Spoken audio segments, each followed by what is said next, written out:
Well, hello again. Welcome to my studio.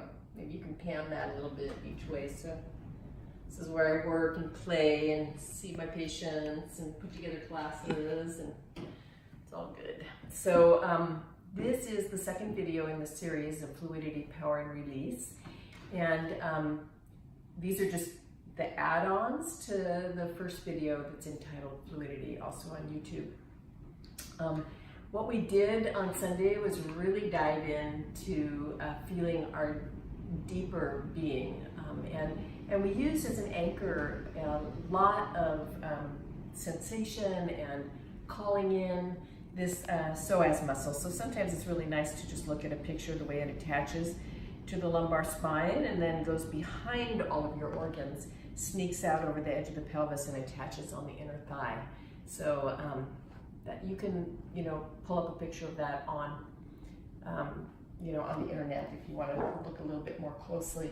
But what we're going to be using a lot as we call on it is that, especially on the out breath, it actually snugs up closer to your spine.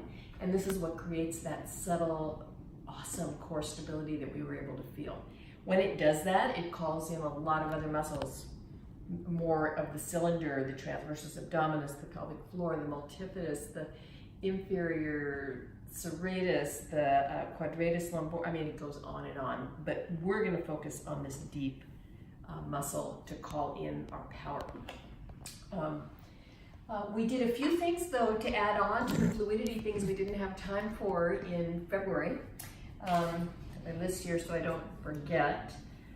One of the things that we did right off the bat is that not only did we stretch psoas, which we had done on the roller in February. Remember, we did a lot of lengthening of the big muscles that attach the legs to the pelvis, and so this was the way that we stretched the psoas. But what we did this time was, while we were in this shape with the hips up on the roller, for the first time we felt deep to see if we could do a little massage of the psoas, which is entirely possible, especially if you start from the outside and work your way toward the midline. After a while, when you've done this, you'll be able to feel what areas might need a little bit more attention that are tight. It's good to do both sides, even if just one side is tight, because it stimulates and awakens. You don't have to have your hips up on the roller. You could just be right down here working. But doing the hands-on work is just a fabulous way to give yourself some love and really start to feel into the territory. We learned two other ways that you can do some loosening up of the psoas. It's super helpful to have it loose before you ask it to try and do something as far as power goes. This was one tool we learned to use. These are available. The link to this is on my website, where you can purchase one of these from Amazon. It's called Gorgeous Ball, and it's a halfway inflated Pilates ball. And you can learn to roll around deep in here in the core, massaging not just the psoas, but the organs as well, maybe veering off to one side or the other and hanging out there. And usually if you find something that's tight, if you can hang out there on that one side, curl the toes under and lengthen out through the femur, that's really useful to just relax and let go. Now, if you're using that and you're feeling like, ooh, I wish I could go deeper, these double tennis balls will be your deepest companion, because they will go in and massage in the front.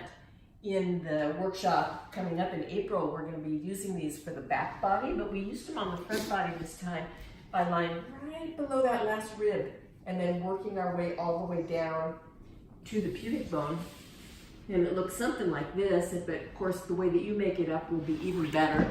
Just kind of wiggling myself on my forearms and letting that tennis ball work its way all the way down the psoas on either side. So, little ways to really massage deeply in there. We also used, after we did that, it usually feels really good after you release psoas to work with a bit of either a rotation, where one leg is straight and the other one is really bent up. And so for many people, they would be feeling a psoas stretch on the left side when they do that.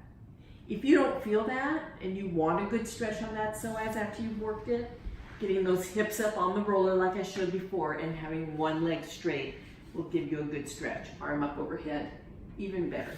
Or of course, we've always got the stretching into a runner's lunge. Something like this. Just looking for length through that deep muscle group. After we get that, good length, good mobility, nice and fluid and released, then we played a little bit with stability and just barely gonna touch the surface. This is something for you to explore on your own.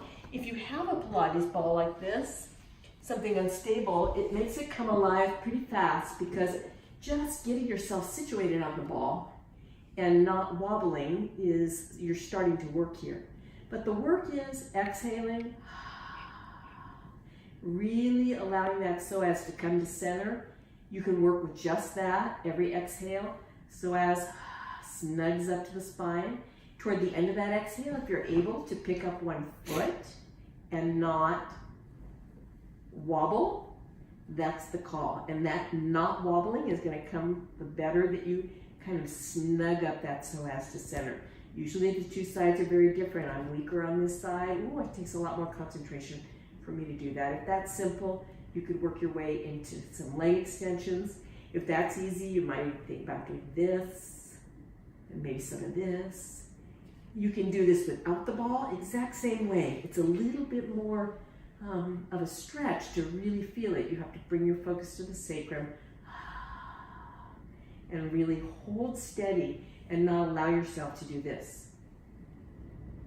Wobble on that sacrum. Another nice way to call on that stability is just to lift up in a bridge. Hold that bridge. Every exhale is an opportunity to draw the psoas to center.